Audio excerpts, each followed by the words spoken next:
greatly affected by quarantine. Talk a little bit about that, if you will. I mean, that's one of the very strange things about watching all this happen is that if you watch CNN or the mainstream media, they'll say, well, we have to follow the science. And what they mean by that is we have to do what Tony Fauci and Bill Gates tell us to do because they're the people who understand, the progression of this disease. And assuming that that's true, and it's an assumption. Tony Fauci is a virologist.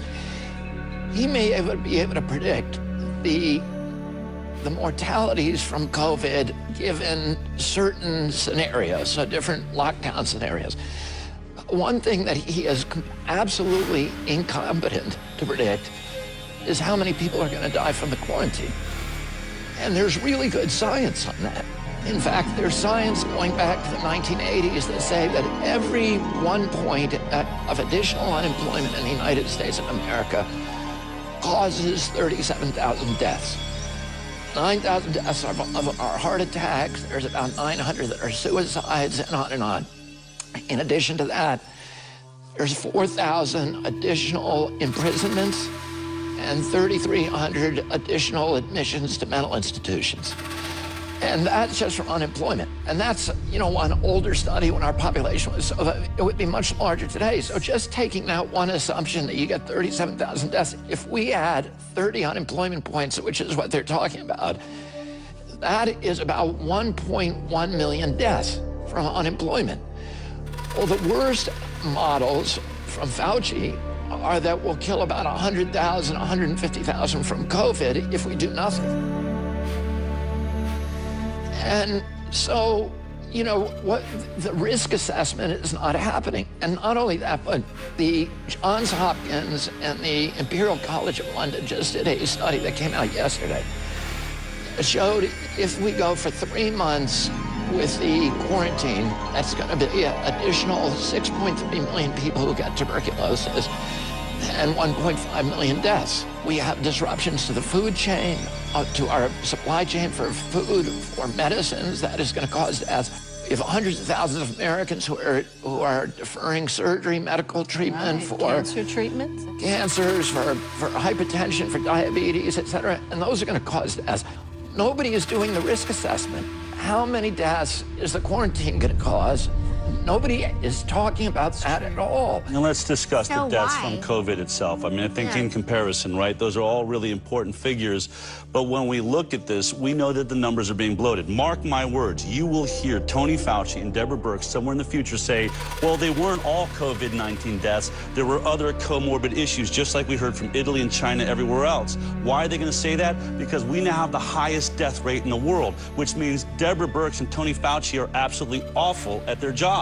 And so how are they going to explain why in America, we were the last ones to get this? We knew it was the elderly, 65 and older with other comorbidities. We watched in Italy. Why are we having the highest death rates? Well, we're not. We're bloating those numbers because those people would have died of heart disease. They would have died of COPD.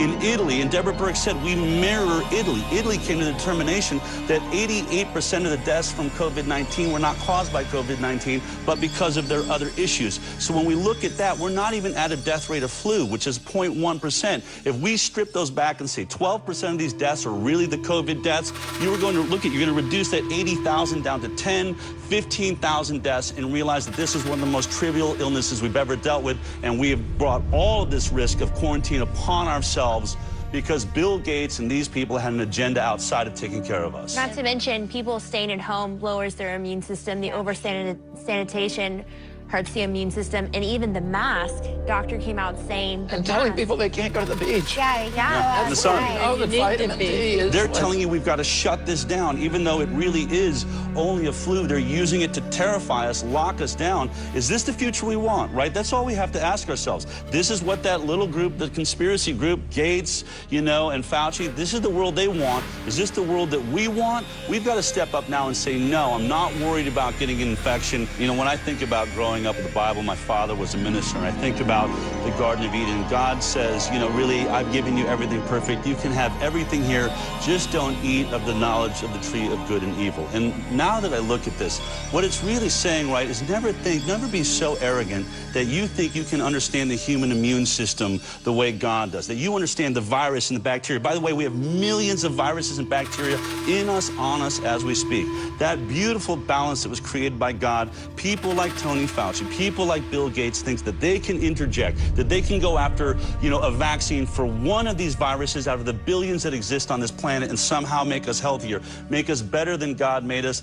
That really is the ultimate arrogance. And I guess if you want to call that satanic, it is satanic to think that you can do better than God, at least if you grew up with the Bible and looked at it the way I was raised to. So all of these numbers, they sort of add to that. Doesn't mean there's a conspiracy to these things. Wait, it doesn't matter. What we're seeing is they're telling you what they're going to do. They're going to interfere with nature. They're going to interfere with your immune system in a way that could be so catastrophic.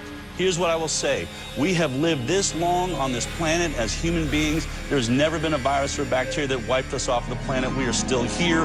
Before there was ever doctors, before there was ever vaccines. But a failure, a mix-up with this vaccine, with the issue we saw in ferrets, could actually wipe this species off the planet. We should take that very, very seriously.